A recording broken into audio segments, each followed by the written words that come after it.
Subscribe करें और bell दबाएं ताकि कोई खबर रह न जाए।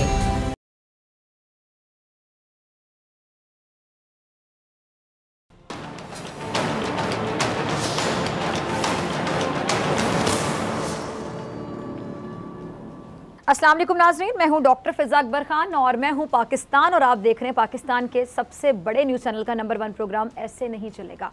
आपने सुन रखा होगा डिवाइड एंड रूल, क्योंकि पुराने वक्तों में जंग से पहले दुश्मन की एक स्ट्रैटेजी समझ लें, वो ये थी कि जी वो अपने हरीफ को आपस में लड़ा कर कमज़ोर कर दे। नौजवान नस्ल ड्रामे बड़े देखती है, तो ड्रामे से ये मिसाल समझ लेते हैं। वज़ीर-ए-आज़म इमरान खान साहब के पसंदीदा और तजवीज़ करदा जो तुर्की के मशहूर ड्रामे हैं अर्तुगल गाजी, उसकी कहानी भी इसी लड़ाओ और हुकूमत करो के गिर्द घूमती है, यानी डिवाइड एंड रूल, लड़ाओ और हुकूमत करो। इस ड्रामे में भी अर्तुगल के दुश्मन आपने देखा होगा कि उनके खिलाफ यही स्ट्रैटेजी, ये हिकमत अमली अपनाते हैं कि किसी तरह मुसलमान कबाइल को आपस में ही लड़ाकर अर्तुगल की ताकत को कम कर दिया जाए। इसी तरह जो कुर्लस उस्मान नामी टर्किश ड्रामा है, उसमें भी दुश्मन ने यही कोशिश की कि वो उस्मान गाजी को उन्हीं के इत्तेहादी कबाइल से लड़ाकर अपना मकसद हासिल कर सकें। अब ये जो सारी सिचुएशन है नाजरीन, सूरत हाल, इसमें दुश्मन ने फतह पाने के लिए अपने हरीफ को आपस में ही लड़ाने की साजिशें की। ये ड्रामे तो तारीखी हैं, लेकिन आज भी ऐसी सूरत हाल आपको देखने को मिलेगी। मुल्की सियासत को देख लें, यहाँ भी मामला मुख्तलिफ नहीं है। पीडीएम इत्तेहाद हुकूमत को तोड़ने निकला था, लेकिन खुद टूट फूट का शिकार हो गया। क्यों? क्योंकि जिन्होंने हुकूमत से लड़ना था वो खुद आपस में लड़ मर रहे हैं। इसी को कहते हैं लड़ना मरना। और ये इत्तेहाद आपस की रंजिशों कह लें, इंतकाम कह लें, हसद कह लें, इसकी लपेट में आकर रेत की दीवार साबित हुआ और टूट फूट का शिकार हो गया। अरे शुरू में मुस्लिम लीग नून और पीपल्स पार्टी ने एक दूसरे से कह लें कि बराह रास्त गिले शिकवे नहीं किए थे, अंदर ही अंदर मामले को सुलझाने की कोशिश की जा रही थी। मैं तो आपको शुरू दिन से बता रही हूँ कि इत्तेहाद ज़्यादा दिन नहीं चलेगा, टूट फूट का शिकार होगा। अंदर की खबरें हम आपके साथ शेयर भी करते रहे, लेकिन इन लोगों का ये था, ये एक सिचुएशन है समझे कि पर्दा डालते रहे कि जी अंदर के मामलात जो हैं वो सामने ना आ सकें। अच्छा, जब मीडिया पीडीएम इत्तेहाद को झूठा और गैर फितरी करार देता था, आपको याद होगा, तो पीडीएम में शामिल जमातें हैं उसके जवाब में क्या कहती थी कि सब अच्छा है, किसी को मसला नहीं है, सब मुत्तहिद हैं, हाँ हाँ हाँ करके ऐसे कहने वालों पर तंज किया जाता था। लेकिन कहने के वक्त गुजरने के साथ साथ सब कुछ खुलकर सामने आना शुरू हो गया, आहिस्ता आहिस्ता रंग दिखाना शुरू हो गया। वक्त गुजरते वक्त ने कहने के रंग दिखाना शुरू कर दिया। फिर अपोजिशन इत्तेहाद के जो बड़े हैं उन्होंने ये तस्लीम कर ली बात कि जी कुछ मामलात पर वाकई एक दूसरे से बहुत ज़्यादा इख्तलाफात हैं और तहफ़्फ़ुज़ात में, और छोटे तहफ़्फ़ुज़ नहीं, बड़े बड़े तहफ़्फ़ुज़ात, लेकिन उनको जल्द हल कर लिया जाएगा। अच्छा, अब जो इत्तेहाद है उनका कहना था कि ये मसले भी हल हो जाएंगे और इत्तेहाद भी कायम ही रहेगा हमेशा। अच्छा नाज़रीन, ये धोखा था, झूठ था, फरेब था जो पीडीएम वाले खुद को देते रहे, किसी को नहीं दे रहे, अपने आप को धोखा दे रहे हैं, अपना वक्त ज़ाया कर रहे हैं, किसी का क्या जाता है। और हकीकत ये थी कि इख्तलाफात मामूली नहीं थे, बड़े इख्तलाफात थे, बड़े तहफ़्फ़ुज़ात थे। अब इसीलिए इत्तेहाद के मामलात मज़ीद ख़राब होते चले गए, कहने पेचीदा होते चले गए, इतने पेचीदा कि यहाँ तक कि पीपल्स पार्टी, जेयूआई और मुस्लिम लीग नून के दरमियान खुलकर सारी नाराज़ियाँ सामने आ गईं। फिर क्या? फिर एक दूसरे के खिलाफ सख्त बयानात, तल्ख जुमले, जुमाइनी बातों का सिलसिला शुरू हो गया। वो सिलसिला ऐसा शुरू हुआ है कि ख़त्म कहाँ जाके होगा, किस जगह पे जाके ब्रेक लगाएंगे समझ नहीं आ रही। अब इससे साबित क्या होता है कि इस ऑपोजिशन इत्तेहाद जो है ना, ये इत्तेहाद बेसिकली था ही नहीं। ये इत्तेहाद था अपने मुफाद के लिए, अपने अपने मुफादात की जंग लड़ रहे थे। अब जो इत्तेहाद है खुलकर सामने आ गया कि कितने आपस में एक हैं, कहाँ कहाँ इख्तलाफात हैं, कितनी रंजिशें और ग्रंजिशें कहाँ तक पहुँच चुकी हैं। और फिर मज़ीद वक्त गुजरा और वक्त ने गवाही दी कि अब मामला पॉइंट ऑफ नो रिटर्न की तरफ जा रहा है। और अब ये खदशा भी दुरुस्त साबित हो रहा है कि वैसे कि जी अब तो पीडीएम की जो बाकी जो मानदा जमातें हैं उन्होंने पीपल्स पार्टी और एएनपी को शोकोज नोटिस भी जारी कर दी है। और मुस्लिम लीग नून तो साफ साफ कह रही है कि अगर पीपल्स पार्टी को पीडीएम में रहना है तो उससे इस इत्तेहाद के सामने जवाबदेह होना पड़ेगा। और इसके जवाब में पीपल्स पार्टी ने भी शदीद रद्द-ए-अमल दिया, और देना था उन्होंने, क्यों ना देते भाई। उन्होंने शदीद रद्द-ए-अमल देते हुए कहा कि पीडीएम इत्तेहाद किसी एक जमात का नहीं है भाई। पीपल्स पार्टी ने साफ साफ जवाब दिया है कि यहाँ तक कह दिया कि वो इनफरादी और इज्तिमाई हैसियत में किसी को जवाब दे नहीं। अब देखते देखते पीपल्स पार्टी के हाथ में शोकोज नोटिस थमा दिया गया, और अगर इस शोकोज नोटिस पर भी कोई तसल्ली बख्श जवाब नहीं दिया जाता तो फिर खबरें ये गर्म है कि पीपल्स पार्टी और एएनपी को इत्तेहाद से बाहर कर दिया जाएगा। अच्छा, वैसे इत्तेहाद से बाहर अगर कर दिया जाएगा तो नुकसान किसका है, किसको किसकी ज़रूरत है, ज़रा ये भी सोचिएगा। बहुत ही सियाने हैं भाई, ज़रूरत किसकी है किसको। और शायद खान अब्बासी साहब ने भी इसी तरह की बात की तरफ आप कह लें कि इशारा दी है। अब लग ये रहा है कि जैसे बाप के वोट पर ऑपोजिशन की सफ़ों में बवाल आ गया है, या मेरे ख्याल से अगर मैं यूँ कह दूँ कि ऑपोजिशन इत्तेहाद की जो हंडिया उसमें इस कदर उबाल आना शुरू हो गया जो पकने से पहले ही, यानी अपनी मंजिल से पहुँचने से पहले ही बिखर जाएगा तो गलत नहीं होगा। इसके इम्कानात काफ़ी ज़्यादा हैं, क्योंकि ख़बरें, ये मैं आपको पक्की ख़बरें ये दे रही हूँ कि शोकोज़ नोटिस को लेकर पीपल्स पार्टी में बहुत ज़्यादा गम और गुस्सा पाया जाता है। फैसल करीम कुंडी साहब ने इस हवाले से यहाँ तक कह दिया है कि जी PDM इजलास में शोकोज़ नोटिस का जवाब देंगे और जवाब भी मांगेंगे। जबकि यूसुफ रज़ा गिलानी साहब ने शोकोज़ नोटिस के सवाल का जवाब देते हुए कहा है कि नोटिस के जवाब के बाद वो कुछ कह सकते, लेकिन बिलावल कह लें कि अपनी समत में आने वाले जितने भी सियासी हमले हैं उनका दिफा करते हुए अपने मुखालिफिन पर सियासी तीर कैसे चला रहे हैं, ज़रा देखिएगा बिलावल का अंदाज़। अच्छा सुना आपने, अब ज़राए क्या बताते हैं कि जी पीपल्स पार्टी ने PDM के सरबरा और नून लीग की नायब सदर की बीमारी पर भी सवालात उठा दिए हैं। और पीपल्स पार्टी ने सवाल क्या उठाया है कि लॉन्ग मार्च का ऐलान करके बीमार हो जाने के पीछे आखिर वजह क्या है, असल वजह क्या है। हालांकि दोनों रहनुमाओं यानी नून लीग की नायब सदर और JUI के सरबरा के टेस्ट भी मनफी आए हैं। अच्छा पहले खबरें नाज़रीन ये भी गर्म थी कि नून लीग की नायब सदर की सेहत बेहतर हो रही है, लेकिन फिर अब दोबारा ये इतलात है कि वो अब भी मुकम्मल तंदुरुस्त नहीं है।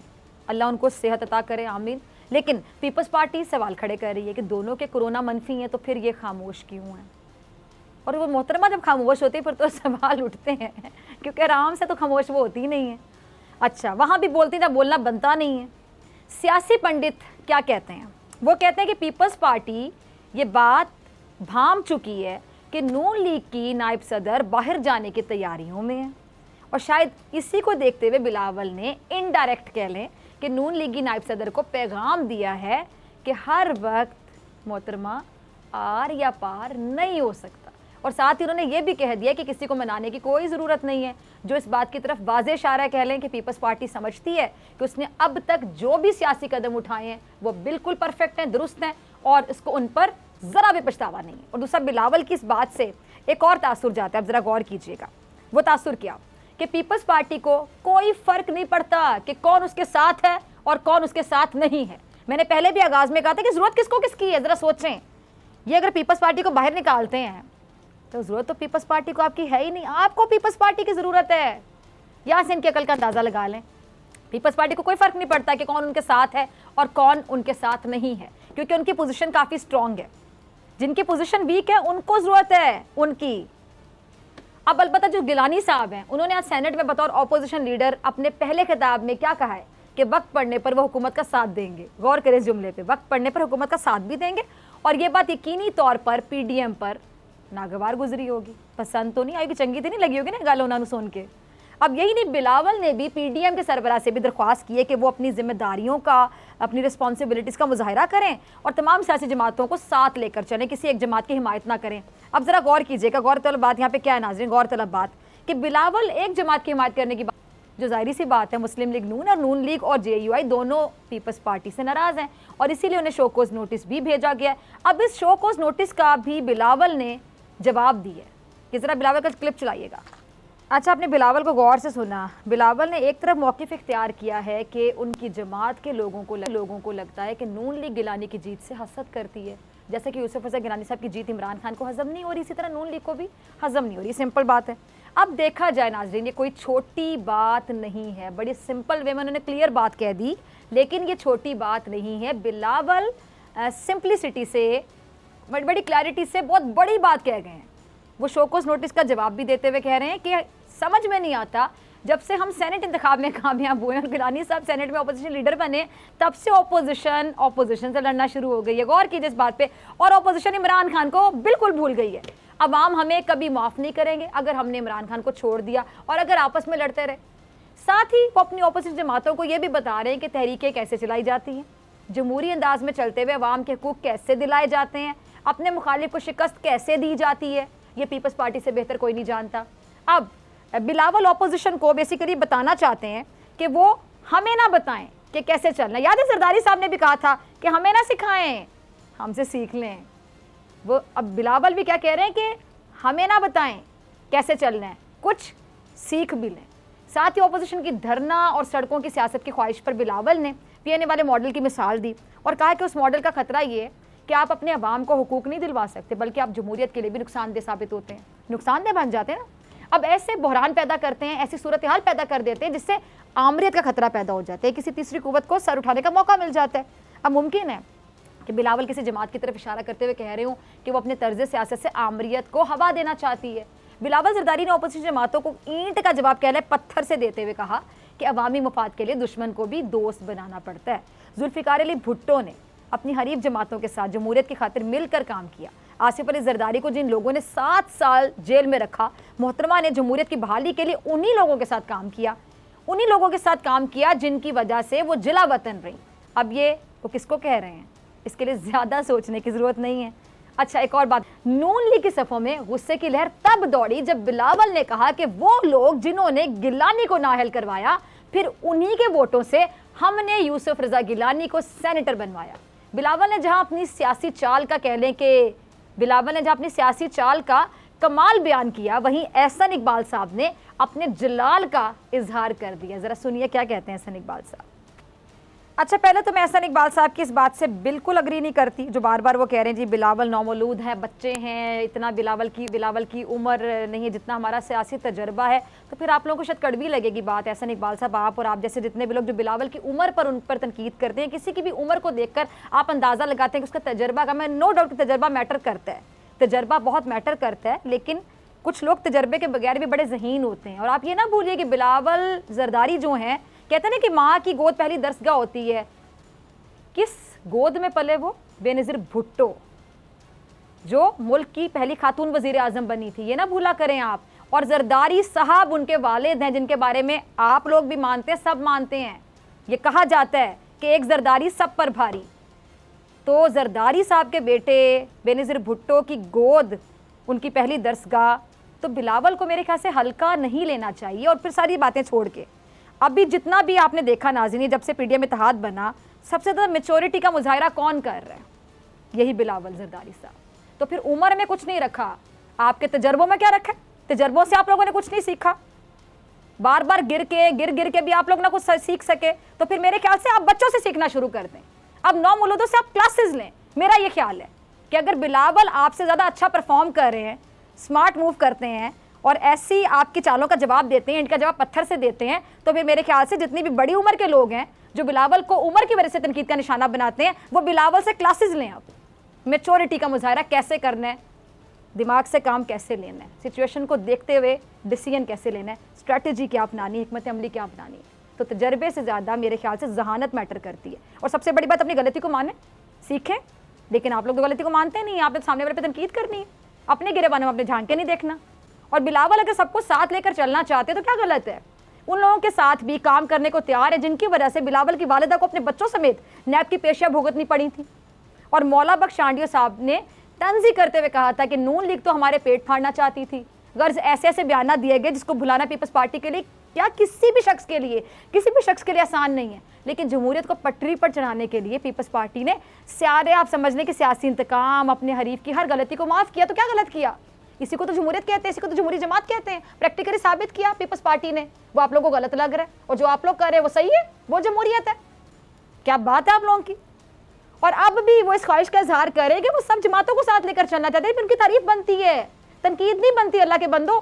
लेकिन दीगर अपोजिशन जमातों ने, जो अपोजिशन जमातें हैं, उन्होंने अपनी अपोजिशन जमातों के खिलाफ बाकायदा कहने कि मोर्चा संभाल लिया है और वो उनको सही लग रहा है मोर्चा संभालना।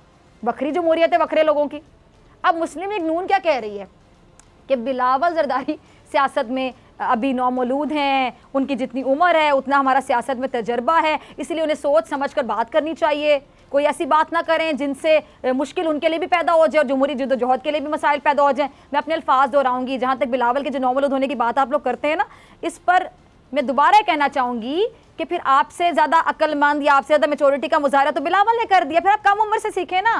कम उम्र तो आप लोगों में भारी निकला अपनी हिकमत अमली की वजह से, अपनी स्ट्रैटेजी की वजह से। अच्छा, राना सनाउल्लाह साहब का भी क्लिप होगा, ज़रा चलाइएगा। अच्छा, मेरा तो छोटा सा मशवरा इन लोगों को ये है कि जो दूसरों को बार बार मशवरे दे रहे हैं, ये अपनी गलतियों को कब देखेंगे? जिस दिन आप अपनी गलतियों को देख लेंगे और अपनी गलतियों को सुधारने की कोशिश करेंगे या ये इरादा भी कर लेंगे ना, तो आपके बड़े जो मसाइल है ना, कि सियासी करियर में बाकायदा आपकी जमात को मसाइल का सामना करना पड़ रहा है, बड़े मसाइल उसी दिन फिक्स हो जाएंगे, ठीक हो जाएंगे, ख़त्म हो जाएंगे जिस दिन आप ये देखेंगे कि आपकी गलतियाँ कहाँ पर है। लेकिन आप लोग सिर्फ दूसरों को तनकीद का निशाना बनाते हैं, दूसरों को मशवरे देते हैं, अपने गिरेबानों में झांक कर देखा ही नहीं जाता। हैरानी है मुझे। और ख़ुद को सीजन्ड ये पॉलिटिशियंस कहते हैं, मंजे हुए सियासतदान कहते हैं। कोई गलत बात नहीं है, इनमें बहुत से लोग बड़े मंजे हुए सियासतदान हैं जिन्होंने बाल सफ़ेद किए हैं। लेकिन फिर भी अगर आप ना सीख सकें, फिर जब बिलावल को टारगेट किया जाता है उनकी उम्र के लिए, तो मुझे बाकायदा हंसी आ रही है। यकीन जानिए कि प्रैक्टिकली वो जो आपसे छोटा उम्र में, आप लोग इसको उम्र के ताने देते हैं, उनको उम्र के ताने देते हैं, वो जो आपसे छोटे उम्र में, आपसे कम तजर्बा है उनका, प्रैक्टिकली वो चौके छक्के मारते हैं और आप हर गेंद पर आउट हो जाते हैं। फिर सीखने की ज़रूरत आप लोगों को है बिलावल से, या बिलावल को आपके तजर्बे से? और क्या फ़ायदा ऐसे तजर्बे का जिसके बाद भी आप ब्लंडर पे ब्लंडर, ब्लंडर पे ब्लंडर, गलती पे गलती, गलती पे गलती करें? ऐसे तजर्बे का कोई फ़ायदा नहीं है। फवाद चौधरी का क्लिप होगा, ज़रा चलाइएगा। बड़ी अच्छी उन्होंने बात की, स्टेक जिसका है और जिसका नहीं है। और मेरे ख्याल से अब एक ऐसा वक्त है कि आपस के इख्तिलाफ़ात को भुलाकर मुल्क और कौम के मुफाद का सोचने, अल्लाह के बंदों। वरना ऐसे जैसे आप लोग चल रहे हैं, ऐसे कब तक चलेगा? ऐसे नहीं चलेगा। मिलते हैं ब्रेक के बाद।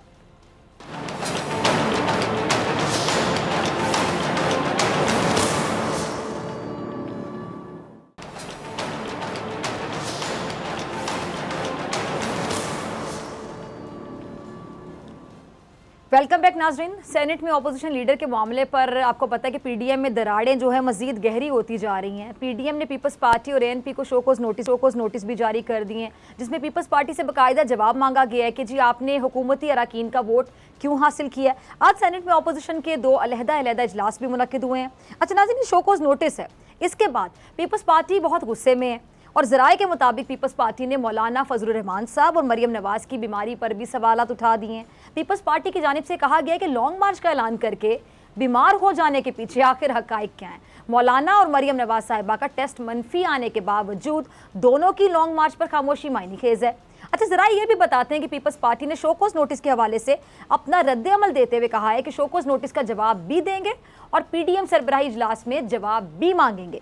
बिलावल जरदारी के एक बयान पर रद्द अमल देते हुए एहसन इकबाल साहब का कहना था कि जी बिलावल जरदारी को ऐसे बयानात नहीं देने चाहिए जिनसे उनकी जमात को नुकसान हो। बिलावल जरदारी की इतनी उम्र नहीं जितना हमारा सियासत में तजर्बा हो चुका है। अब नाज़रीन, पीपल्स पार्टी और एएनपी को 7 दिन दिए गए हैं, 7 डेज। अब देखना ही होगा कि इस हवाले से पीपल्स पार्टी पीडीएम के सरबरा को क्या जवाब देती है, या जवाब देती भी है या फिर नहीं देती। इस पर बात करने के लिए आज मेरे साथ जो दोनों मेहमान मौजूद हैं, किसी तारीफ के मोहताज नहीं, JUI फेक के रहनुमा मुफ्ती अब्दुल शकूर साहब। मुफ्ती साहब बहुत शुक्रिया ज्वाइन करने के लिए। और बोल न्यूज़ के एंकर पर्सन जमील फारूकी। जमील, आपका भी बहुत शुक्रिया वक्त देने के लिए। पहले मैं आपकी तरफ आना चाहूँगी मुफ्ती साहब। बाप पार्टी से वोट लेने पर पीपल्स पार्टी ने जो वजाहत मांगी, उनसे वजाहत मांगी गई है 7 दिन के अंदर अंदर पीपल्स पार्टी से। क्या पीपल्स पार्टी शोकोस का जवाब देगी, वजाहत देगी? अगर पीपल्स पार्टी ने 7 दिन के अंदर जवाब ना दिया तो फिर क्या होगा? बिस्मिल्लाहिर्रहमानिर्रहीम। शुक्रिया डॉक्टर साहबा। असल में पीडीएम तो जमहूरी सियासत के अलमबरदार जमातों की एक इतिहाद है। और आपको पता है कि जमहूरी सियासी जमातें जो होती है उनका हमेशा के लिए फ़ैसला मेजॉरिटी की बुनियादों पर होती है। तो मेजॉरिटी की बुनियाद पर जब पीडीएम का फ़ैसला आया कि हिज़्ब इख्तिलाफ़ का जो लीडर बनेगा सेनेट में, तो वो मुस्लिम लीग नून से ताल्लुक़ रखेगा, और उस पर तकरीबन 8 जमातों ने इत्तिफ़ाक़ किया था। पीपल्स पार्टी और एएनपी ने उसकी मुखालिफत की।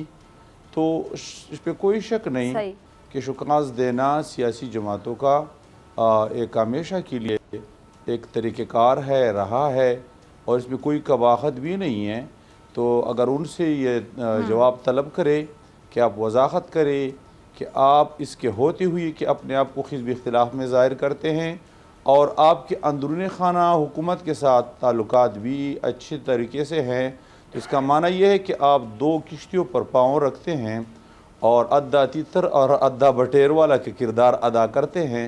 तो मेरे ख़्याल में इससे पीपल्स पार्टी के साख को नुकसान पहुंच जाएगी और ये उनके हक़ में भी ये बात नहीं होगी। इसलिए पीडीएम ने ये बात मुनासिब समझी कि उनसे वजाहत तलब करे, और अगर उन्होंने जवाब नफ़े में दिया या जवाब नहीं दिया तो इसके लिए भी आइंदा जो पीडीएम का इजलास होगा उसमें भी फिर इत्तिफ़ाक़ राय या कसरत राय से फ़ैसला होगा। ठीक है। अच्छा जमील, आपने मुफ्ती साहब को भी सुना, आप कुछ ऐड करना चाहे आप कर सकते हैं। और साथ खबर ये कि पीपल्स पार्टी भी नून लीग को शोकोस देने के लिए तैयार है, क्योंकि चौधरी मंजूर साहब कह रहे थे कि नून लीग से पूछेंगे कि पंजाब में लॉन्ग मार्च की तैयारी आखिर क्यों नहीं की गई। क्या मुस्लिम लीग नून जवाब देगी? अभी सवालों जवाबों का सिलसिला शुरू हो गया, कहाँ जाके थमेगा? बहुत शुक्रिया फिजा। पाकिस्तान जैसे मुल्क के अंदर हमेशा आवाम की आवाज अगर कोई बनता है तो वो अपोजिशन होती है, और पाकिस्तान की 73 साल तारीख में आवाम की आवाज अपोजिशन बनती हुई नजर तो जरूर आती रही है, लेकिन जो सियासत है वो सियासत जातियात की, अपने मफादात के तहफ़्फ़ुज़ की ही होती है, ना कि अवाम के हवाले से सियासत।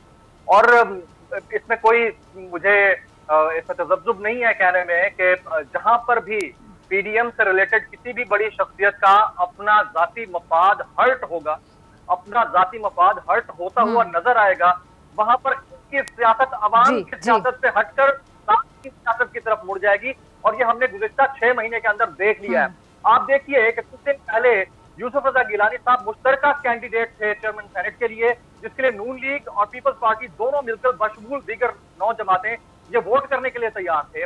आज एक जाती मफाद हर्ट हुआ, एक पोजीशन नून लीग को मिलनी चाहिए थी जो कि इनके चार्टर के अंदर लिखा गया जब पीडीएम बनी है एपीसी के बाद, उसके खिलाफ थोड़ी सी बात हुई है। तो आज बिलावल भुट्टो को शिरकत नहीं करना आती, वो नौमौजूद है।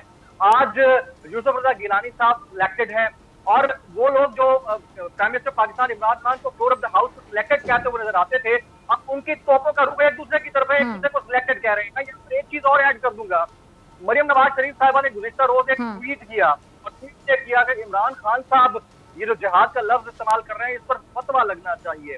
मतलब अब मुफ्ती साहब मेरे साथ बैठे हैं, इनसे पूछ लीजिए कि हमारा वो दीन जिस दीन के अंदर इल्म हासिल करने तक को जिहाद कहा गया हो, हमारा वो दीन जिसमें सूरत तौबा की आयत नंबर 21 के अंदर ये लिखा गया हो जाहिदू बिअम्वालिकुम व अनफुसिकुम फी सबीलिल्लाह, यानी जिहाद बिस्सैफ है अगर तुम अपनी नफ्स के साथ करते हो। इस मुल्क के अंदर अगर 11 जमातों के लोग इकट्ठ बनाकर खड़े हो जाते हैं एक शख्स के खिलाफ, तो ये बात तो एक आम बच्चा भी समझ सकता है कि उस शख्स के अंदर कहीं ना कोई ज़ियानत वाली बात है जिससे लड़कर बाकी सारे एक साथ खड़े हो गए। मैं सबसे बड़ा नाके दूं इमरान खान साहब की पॉलिसीज का, इमरान खान साहब के इर्द गिर्द मौजूद जो करप्टों का टोला है उनका, इमरान खान साहब के इर्द गिर्द मौजूद जो कार्टेल्स हैं उनका सबसे बड़ा नाके दूं। लेकिन इस बात के ऊपर तो कंसेंसस अपोजिशन का भी है कि खान साहब एटलीस्ट करप्ट नहीं है, और उतने करप्ट नहीं है जितने बाकी दीगर जमातों के अंदर। अच्छा जमील, सॉरी मैं आपकी बात काट रही हूँ। जमील सॉरी मैं आपकी बात काट रही हूँ। आपने एक बड़ा अहम पॉइंट रेज किया है कि इमरान खान साहब के इर्द गिर्द जो एक टोला है। अब मुझे ये समझ नहीं आती कि खान साहब, नो डाउट आप बिल्कुल सही कह रहे हैं कि करप्ट नहीं है, उनके नाकदीन भी ये बात नहीं कर सकते कि वो करप्ट हैं। उनको पता है कि खान साहब करप्ट नहीं है, मुल्क के साथ लॉयल हैं, बहुत मुखलिस हैं। लेकिन वो जो इर्द गिर्द टोला है, खान साहब की 22 साल स्ट्रगल जो है, खान साहब को नहीं समझ आ रहा कि 22 साल जो स्ट्रगल है, एक तो वो टोला आया ही इनके नाम पर आगे, लोग तो उनको जानते ही नहीं थे। लोगों ने इमरान खान को वोट दिया, बल्ले को वोट दिया, तहरीक इंसाफ को वोट दिया, 22 साल के दावों को वोट दिया कि 22 साल की स्ट्रगल थी, बड़े बड़े दावों को वोट दिया, इमरान खान को वोट दिया, इन लोगों को। और दूसरे जो इलेक्टेड ही नहीं है, ऐसे लोगों पे इलेक्टेड लोग जो तनकीद करते हैं वो भी आपके सामने है। जैसा कि मैं अब नाम भी ले सकती हूँ बहुत से लोगों के, जो इर्द गिर्द टोला है, इधर से कान में फूंक मारता है, उधर से मांग मारता है, और वो इलेक्टेड लोगों को मुश्किलात का सामना करना पड़ता है उस टोले की वजह से जो इस दिन मंडला रहा है। खान साहब को समझ नहीं आ रही कि खान साहब की स्ट्रगल है, इनका तो कुछ भी नहीं जाएगा इस टोले का, लेकिन खान साहब की स्ट्रगल को ये लोग डबोने पे तुले हुए हैं। You're absolutely right. He needs to do some corrective measures अपने इर्द गिर्द मौजूद लोगों के हवाले से। और वो जो जिहाद की बात करते हैं ना, वो जिहाद सिर्फ अपोजिशन के खिलाफ करने या अपने नफ्स के खिलाफ करने के साथ साथ अपने गिर्द मौजूद टोले के खिलाफ भी करे तो बात बनेगी। 2.5 साल गुजर चुके हैं, 2.5 साल का अरसा कोई मामूली अरसा नहीं होता। और अगर अपोजिशन को इस हद तक अपने मफादात के लिए बाहर निकलने का मौका किसी ने फराहम किया है तो सबसे ज्यादा खान साहब की पॉलिसीज, उनके यूटर्न और उनकी गलत बातों ने किया है। मैं उनको कतई तौर पर डिफेंड नहीं करूंगा। मैं तो इस वक्त बात कर रहा था मरियम नवाज शरीफ साहिबा की, जिन्होंने ट्वीट कर दिया कि जी जिहाद के ऊपर उलमा को फतवा देना चाहिए। और भाई हमारा कुरान खुद कहता है जिहाद भी स्टैंड क्या है, मुफ्ती साहब बता दें जिहाद क्या है, जिहाद में नफ्स क्या है। अपनी जात के खिलाफ अगर आप अलम बुलंद करते हैं तो वो भी जिहाद के जुमरे में आता है। इल्म हासिल करने के लिए घर से निकलते हैं, वो भी जिहाद के जुमरे में आता है। अगर इल्म हासिल करते हुए बड़ी प्यारी बात, बिल्कुल। तो ये तो उन्होंने बहुत ही गलत बात कही है। हाँ, ये बात आपकी बिल्कुल दुरुस्त है, मैं इसे 100% एग्री करता हूँ कि खान साहब की पॉलिसीज गलत है। खान साहब को अगर कायदे आजम मोहम्मद अली जिन्ना के नैरेटिव के ऊपर खड़े होकर नया पाकिस्तान बनाने का मंशूर दिया था उन्होंने, तो उसके ऊपर कारबंद रहते हुए अगर बात करनी है तो उस पर डट जाना है। खान साहब ये जो बार बार हर 3-4 दिन के बाद यू टर्न लेते हैं, बातों से घूम जाते हैं, बातों से मुकर जाते हैं, एक दिन एक बात होती है, अगले दिन दूसरी बात होती है, इसने कंफ्यूजन वेव को जनरेट किया है। ये कंफ्यूजन वेव जनरेट की हुई खुद इमरान खान साहब की अपनी है, इसमें उनकी टीम का कसूर नहीं है। मेरी बात सुनिए, अगर आज खान साहब की टीम कहीं पर कोई कामयाबी हासिल करती है तो क्रेडिट किसका होगा? टीम लीडर खान साहब का होगा। अगर नाकामी होती है तो डिस्क्रेडिट किसका होगा? खान साहब का होगा। वर्ल्ड कप जीता तो क्रेडिट खान साहब को गया, वर्ल्ड कप हारते तो इसका डिस्क्रेडिट भी खान साहब को जाता। तो अब अगर उनकी परफॉर्मेंस पे इल परफॉर्मेंस का क्वेश्चन मार्क आता है तो इसका डिस्क्रेडिट खान साहब को जा रहा है। ये 2021 है, इसके दिसंबर के बाद खान साहब को अपने हल्कों में निकलना पड़ेगा, इनकी सारी टीम को हल्कों में निकलना पड़ेगा। और अगर इनकी परफॉर्मेंस का लेवल यही रहा, महंगाई में कमी ना हुई और पीडीएम के हवाले से खास तौर पर अपोजिशन की लूटी हुई दौलत के हवाले से जो इन्होंने अपने मैनिफेस्टो में लिखा, जो इन्होंने कस्में उठाई, जो इन्होंने वादे किए, अगर वो रकम वापस ना आ पाई, उन्होंने लेम एक्सक्यूजेस दिए कि सिस्टम नहीं चलने दे रहा, सिस्टम नहीं चलने दे रहा था तो क्यों आप आए थे सिस्टम में? ना आते सिस्टम में, आप इस ठीक है। अच्छा जमील, मैं आपकी इजाजत से जरा मुफ्ती शकूर साहब से एक और सवाल पूछना चाहूंगी, फिर मैं आपकी तरफ दोबारा आती हूँ। मुफ्ती साहब, बिलावल ने साफ साफ ये कह दिया है कि आइंदा शहबाज शरीफ और हमजा शहबाज से रब्ता किया जाएगा, तो क्या ये मुमकिन नहीं कि कुछ दिन के लिए मरियम नवाज पीछे हट जाएं? आजकल उनकी वैसे भी तबीयत ठीक नहीं है और शहबाज शरीफ और हमजा शहबाज पार्टी की कमान अगर संभाल लें तो पीडीएम के मामलात भी देख लेंगे। आप क्या कहते हैं? मुहतरम डॉक्टर साहबा, जमील साहब ने बहुत बाज़ अच्छी बातें भी की और आपने जो सवाल किया, मैं तो इसके बारे में तो मेरे ख़्याल में जवाब नहीं दे सकता, क्योंकि पीपल्स पार्टी की तरफ से जवाब पीपल्स पार्टी का नुमाइंदा देगा, मुस्लिम लीग की तरफ से मुस्लिम लीग का नुमाइंदा देगा। हाँ, उन्होंने एक बात की कि खान साहब दियानतदार है, खान साहब जो है करप्शन से पाक है। मेरे ख़्याल में उसकी उनकी इस बातों के साथ मैं मुतफ़िक नहीं हूँ।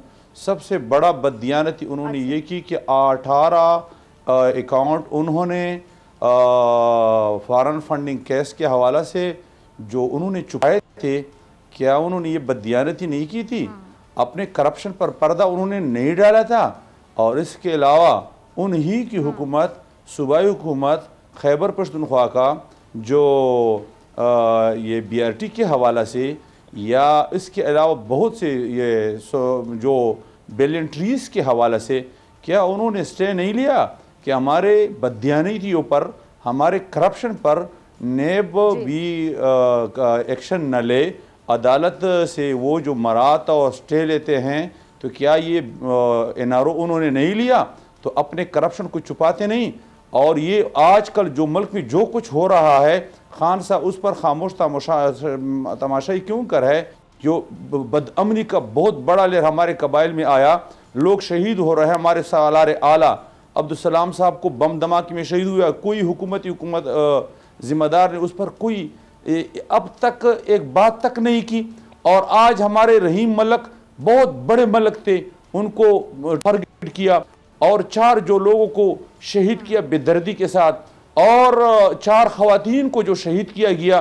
तो हुकूमत टस से मस नहीं होती, न वहाँ अमन अमान के हवाला से कोई हुकूमत का रिट है। और यहाँ जो करप्शन का बाज़ार गर्म है, तमाम इदारे जो हैं करप्ट हो चुके हैं उन्हीं की हुकूमत में।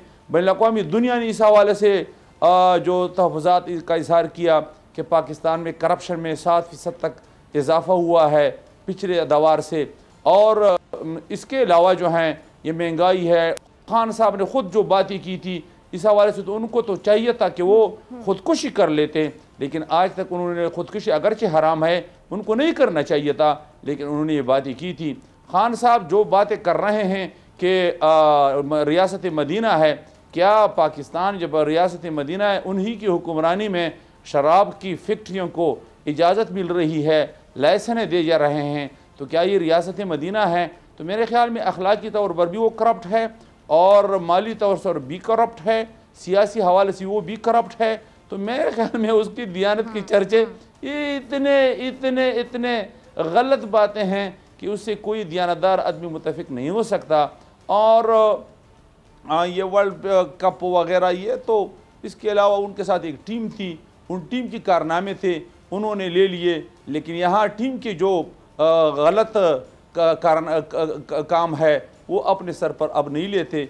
उस वक्त की जावेद मियां अदा का जो काम था वो तो अपने सर पर लेते हैं, क्योंकि उन्होंने जो ये जीत लिया था क्रिकेट में वर्ल्ड कप, तो उन्हीं साथियों की बरकत से जीत लिया था। आज जो महंगाई, बदअमनी, करप्शन का जो बाजार गर्म, उन्हीं के साथियों की वजह से और उन्हीं करप्ट लोगों की वजह से जो तमाम पार्टी से उनके हुकूमत में जमा हो चुके हैं, तो इस हवाले से वो खामोश तमाशाई बन बैठे हैं। बल्कि मेरे ख्याल में वो मुजरिमाना गफलत में सिर्फ नहीं कर रहे, उन्हीं के अमल में शरीक अमल है। लिहाजा खान साहब को चाहिए कि आइंदा के लिए अपने तर्ज अमल पर नजर सानी करें। ठीक है, अच्छा जी, नजर सानी से मुझे याद आया कि जो गिलानी साहब का मामला है उस पर अब नजर सानी के लिए नून लीग तो बिल्कुल तैयार नहीं, क्योंकि शाहिद खान अब्बासी साहब ने कहा कि गिलानी को अपोजिशन लीडर नाम मानने से मुतालिक फैसले पर नजर सानी नहीं होगी। जमील, आपने भी सुना होगा, अब अगर अपोजिशन जो है वो अपोजिशन लीडर गिलानी साहब को नहीं मानते तो क्या जो पीपल्स पार्टी है वो पीडीएम से आपको लगता है कि अलग हो जाएगी? साथ ही अगर ये सिचुएशन है तो फिर तो जमील सीधी सीधी ओहदों की लड़ाई हो गई, ओहदों की लड़ाई है ये। फिर अवामी मुफाद या उसूल या नजरिए जो कहते हैं सिर्फ कहने की बातें हैं, असल बात है कि ओहदा, कुर्सी, मुफाद, अपना मुफाद, जाती मुफाद। फिजा, आपके इस सवाल का जवाब मैं थोड़ा सा बाद में देता हूँ, पहले मैं मुफ्ती साहब को रिस्पॉन्ड कर दूं। हालांकि I am not a spokesperson of Pakistan Tehreek, लेकिन जो बात उन्होंने की है, मैं एक न्यूट्रल एक इसके ऊपर पॉइंट रखना चाहूंगा। अगर नवाज शरीफ साहब बाहर आने के लिए अदालत से रुजू करते हैं तो वो जायज है। अगर मरियम नवाज शरीफ साहिबा नैब पेशी से बचने के लिए अदालत से जमानत लेती हैं तो वो जायज है। इमरान खान साहब अपनी जमीन के ऊपर फॉरेन फंडिंग के तो कहीं पर कोई अदालत से राब्ता करते हैं तो वो नाजायज है। ये दुनिया इंसानों की दुनिया है, फरिश्तों की दुनिया तो नहीं है। इस दुनिया के अंदर इंसान बसते हैं। इंसान टू एवर ह्यूमन है ना, यानी इंसान पता का पुतला है और इंसान गलत भी होगा, ठीक भी होगा, but we need to make a comparison between the better and less better. यानी बहुत बेहतर कौन है, कम बेहतर कौन है, बदतर कौन है, ये हमें डिफरेंशिएट करना है ना। अगर मौलाना फजलुर रहमान साहब के डीजल परमिट का मामला था, उसके ऊपर कहीं उन्होंने किसी अदालत से कोई राब्ता किया या किसी मुंसिफ से कोई राब्ता किया तो वो उनके लिए जायज था। अगर मौलाना साहब ने इमरान खान की हुकूमत है उस पर एक्शन क्यों कर नहीं लेता? जमील भाई, आप खामखा वकील सफाई तो बन रहे हैं इमरान खान के, लेकिन वो क्यों कर जो है वो मौलाना फजलुर रहमान को हाथ नहीं डालते? अगर मौलाना फजलुर रहमान मुजरिम है तो उसकी हुकूमत है, उनकी निगरानी में सब कुछ चल रहा है, तो मौलाना फजलुर रहमान पर हाथ क्यों कर नहीं डालता?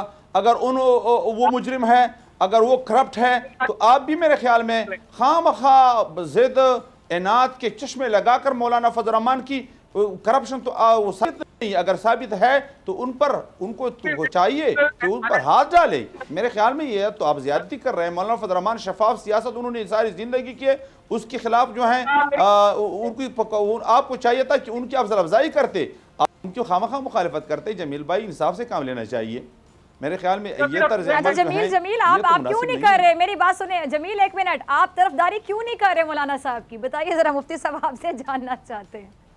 मौलाना साहब की तरफदारी करता है, अगर वो कश्मीर कमेटी में रहते हुए कश्मीर आजाद करवा लेते हैं। ये सिस्टमैटिक एरर है, ये सिस्टम का एरर है। इस सिस्टम के एरर को चाहे वो इमरान खान साहब उसका फायदा उठाते हैं तो वो उसका उठा रहे हैं। नवाज शरीफ साहब ने उठाया, जरदारी साहब ने उठाया। अभी हाल ही में इस्लामाबाद हाई कोर्ट से 8 अरब रुपए ट्रांजैक्शन केस के ऊपर उन्होंने जमानत दी है। अगर मौलाना फजलुर रहमान मुजरिम है तो उनको पकड़े। जमील भाई, उनकी हुकूमत है, उन पर हाथ क्यों कर नहीं डालते? आप यहाँ से उनको लुक पे देते हैं इमरान खान को, वो खुद क्यों कर एक्शन में नहीं लेते? तो सारे गिले हमारे मतलब ये कि इमरान खान भी जुर्म कर रहे हैं कि मौलाना फजलुर रहमान पर हाथ नहीं डालते। अच्छा चलो ठीक है, मुफ्ती साहब आपका भी और जमील आपका भी, दोनों का बहुत शुक्रिया। सेगमेंट का वक्त ब्रेक में जाने, ब्रेक से वापसी पे मेरे साथ मौजूद होंगे सदीक जान अपनी बड़ी खबर के साथ।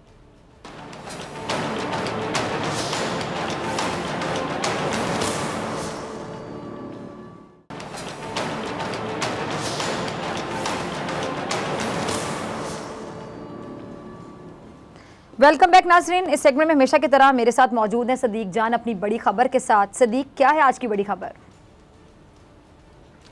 जी बिल्कुल, आज हम ये कह सकते हैं कि 32 माह बाद प्राइम मिनिस्टर पाकिस्तान इमरान खान साहब ने अपनी हिकमत अमली तब्दील करने का फ़ैसला किया है और ये भी कहा जा सकता है कि देर आए दुरुस्त आए। और ये भी कहा जा सकता है जैसे बिलावल भुट्टो जरदारी ने मुस्लिम लीग नून को कहा था कि सब्र कीजिए, लंबे लंबे सांस लीजिए, पानी पीजिए, तो आज अवाम को ये कहा जा सकता है कि आज जो प्राइम मिनिस्टर ने फैसला किया है तो उस पर अवाम को थोड़ा सा मेरा ख्याल है कि कुछ सुख का सांस आएगा। गो के ये आखिरी आज एक उम्मीद है, ये एक नई उम्मीद ज़रूर है लेकिन आखिरी उम्मीद भी है। आज प्राइम मिनिस्टर ने ये फैसला किया है और हदायत दी हैं अपने स्पोक्स पर्सन को, अपनी जमात के आम रहनुमाओं को कि आप PDM पर हमले करना, PDM पे तनकीद करना, PDM से लड़ाइयाँ लेना, पिछली जो दो जमातें हर वक्त उनको करप्ट कहना ये छोड़ दें। अब अपनी वजारतों की कारकर्दगी के बारे में लोगों को बताएं और अपनी हुकूमत की कारकर्दगी और अच्छे जो इनिशिएटिव्स हैं उनके बारे में बताएं।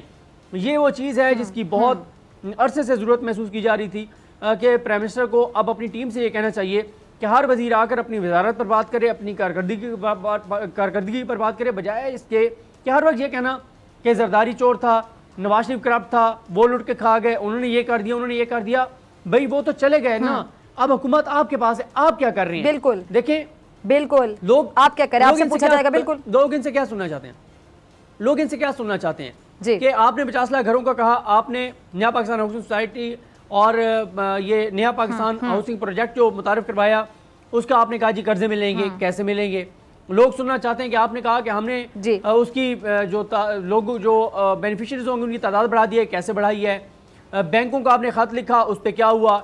आपने कहा कि कामयाब जवान प्रोग्राम कितने लोगों को मिला, प्रोसेस क्या होगा? हेल्थ कार्ड कब तक सारे लोगों को मिल जाएगा?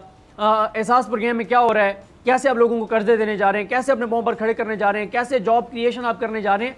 लोग इन चीज़ों के बारे में सुनना चाहते हैं और जानना चाहते हैं।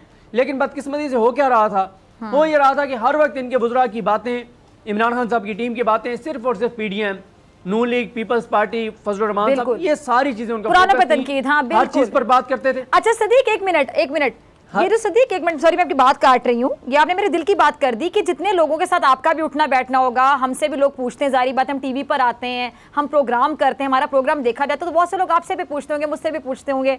अब वो बहुत से लोग जो वोटर थे PTI के, यकीन जानिए वो बड़े मायूस हैं, जिन्होंने खुद वोट दिया वो इस टाइम पे मायूस हैं और वो एक ही बात ये करते हैं कि पुरानों पे तनकीद किए चले जा रहे हैं। इसमें तो वाकई बड़ा आसान हो अपना टेन्योर पूरा करना सदीक, कि आप शुरू के 3 साल तनकीद करते रहे कि जो कुछ है पिछले वाले खराब करके चले गए, हम तो ठीक कर रहे हैं, और फिर अगला साल भी तनकीद करते हैं और आखिरी साल आप इलेक्शन की तैयारी कर लें। 5 साल पूरे करना तो बहुत आसान है फिर किसी के लिए भी। जी बिल्कुल आप दुरुस्त कह रही हैं। देखें मसला ये है कि इनके बुजुर्ग तमाम चीज़ें कर रहे थे, इमरान खान साहब की टीम तमाम चीज़ें कर रही थी सिवाय अपनी कारकर्दगी बताने के।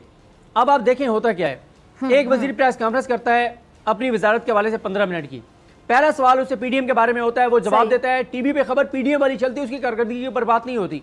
तो बहरहाल ये बहुत खुशाइंद है। साथ ही प्राइम मिनिस्टर ने जैसे वो देख रहे हैं कि रमज़ान पैकेज हो, ख़ास तौर पे ये शुगर के हवाले से जो चीज़ें हैं तमाम चीज़ों पर वो कह रहे हैं कि हम देख रहे हैं, कर रहे हैं। और देखें अब वो अनाउंस एक बार फिर किया है कि 85 रुपये में पर kg चीनी जो है वो मिलना शुरू हो जाएगी 1 हफ्ते से 10 दिन में। तो देख लेते हैं कि ये दावा किस हद तक पूरा होता है और क्या चीज़ें जो है वो हमारे सामने आती हैं। दूसरी तरफ आज इलेक्शन कमीशन ऑफ पाकिस्तान में इंपॉर्टेंट केस था और वो था यूसुफ रज़ा गिलानी साहब की नाअहली के लिए जो वीडियो सामने आई थी कि उनके बेटे अली अजहर गिलानी जो पैसे दे रहे थे, उस पर आज गिलानी साहब ने पहली मरतबा तहरीरी तौर पर अपना मौक़िफ़ जमा कराया है। और आज उन्होंने वीडियोज़ का जो अली अजहर गिलानी एतराफ़ कर चुके थे कि जी बिल्कुल ये मेरी वीडियो है, बिल्कुल मैं मिल रहा हूँ, आज वो उससे भी पीछे हट गए हैं। आज उन्होंने कह दिया है कि ये तो जाली वीडियो है, ये तो एडिट की हुई वीडियो है। और आज उन्होंने ये भी कह दिया है कि इसके ऊपर इलेक्शन कमीशन जो है वो मुकम्मल इंक्वायरी करवाए, तहकीकात करवाए। ये एक क्रिमिनल केस है, करप्ट प्रैक्टिसेस क्रिमिनल केस में आती हैं और क्रिमिनल जो मामलात होते हैं उसमें पूरी इंक्वायरी होती है, तहकीकात होती हैं, जिरा होती है, गवाह पेश होते हैं। फिर सुप्रीम कोर्ट के फैसले का हवाला दिया गया है कि जो 19 मेयार सुप्रीम कोर्ट ने तय किए थे किसी भी वीडियो के काबिल कबूल होने के लिए कि आप उसको कब आप एविडेंस के तौर पर पेश कर सकते हैं, वो सारे लिखे गए हैं। बल्कि यहाँ तक कि वो तहरीक इंसाफ का कह रहे हैं कि जो लोग दरख्वास्त लेकर आए हैं, मलिका बुखारी, कमर जोसेफ और फ़रूक हबीब, इन पर जुर्माना लगाएं और ये दरख्वास्त मुस्तरद करें। लेकिन इलेक्शन कमीशन 2183 और सेक्शन 9 जिनके तहत तहरीक इंसाफ कार्रवाई चाहती है गिलानी साहब के खिलाफ और अली अजहर गिलानी के खिलाफ, उसी बुनियाद पर पहले नून लीग को रिलीफ मिल चुका है NA 75 में। अगर उसी मेयार के मुताबिक इलेक्शन कमीशन फैसला करेगा तो यहाँ पर भी वही इकदाम करने पड़ेंगे क्योंकि वहाँ पर भी प्रॉपर इंक्वायरी नहीं हुई थी। वहाँ पर भी शायद इकट्ठे नहीं हुए, जिरा नहीं हुई, गवाह पेश नहीं हुए, लेकिन इलेक्शन कमीशन ने कहा क्योंकि परसेप्शन हमारी ये है चीज़ें देखने के बाद कि वहाँ पर साफ शफाफ इलेक्शन नहीं हुए, तो इसलिए हम पूरे हल्के में इलेक्शन कराने का हुक्म जारी करते हैं। तो यहाँ पर भी यही कहा जा रहा है कि जो वीडियोज़ हैं, जो बयानात हैं, जिसमें वो पहले कह रहे हैं कि इन्होंने एडवांस पकड़ लिए हुए हैं और पहले ही वो कह रहे थे कि 20 बंदे ज़्यादा होंगे, फिर जरदारी साहब के बयान में 30 बंदे ज़्यादा होने चाहिए थे, और फिर 2 लोग जो एक तरह से आप कहें कि वो बयान हल्फी अपने दे चुके हैं कि जी बिल्कुल हमने वीडियोज़ रिकॉर्ड किए हैं, हमें अप्रोच किया गया था, हमें पैसे देने की बात की गई। तो इसके बाद तहरीक इंसाफ का यह है कि आप इस बुनियाद पर इस इलेक्शन को कलअदम करार दें और अली हैदर गिलानी और यूसुफ रज़ा गिलानी साहब के खिलाफ तहकीकात करें। लेकिन आज उन्होंने जो जवाब जमा कराया है, अली हैदर गिलानी उस बात से पीछे हट गए हैं जो उन्होंने एतराफ़ किया था कि ये बिल्कुल मेरी वीडियो है, मैं मिल रहा हूँ, मैं तरीका बता रहा हूँ कि वोट कैसे ज़ाया करना है। तो बहरहाल इस हवाले से अब जो है वो अप्रैल के आखिरी हफ्ते में समाअत चली गई है, उस पर फाइनल बहस होगी और फैसला इलेक्शन कमीशन की जानिब से सुना दिया जाएगा। ठीक है सदीक जान, बहुत शुक्रिया आपकी बड़ी खबर के लिए, आपके तजिए के। फिर अकबर खान को दीजिए इजाज़त, आपसे मुलाकात होगी इंशाल्लाह कल सेम टाइम सेम चैनल। अगर ज़िंदगी ने वफा की दुआ में याद रखें, अपने अपने प्यारों का बहुत ख्याल रखिएगा। अल्लाह ने के बाद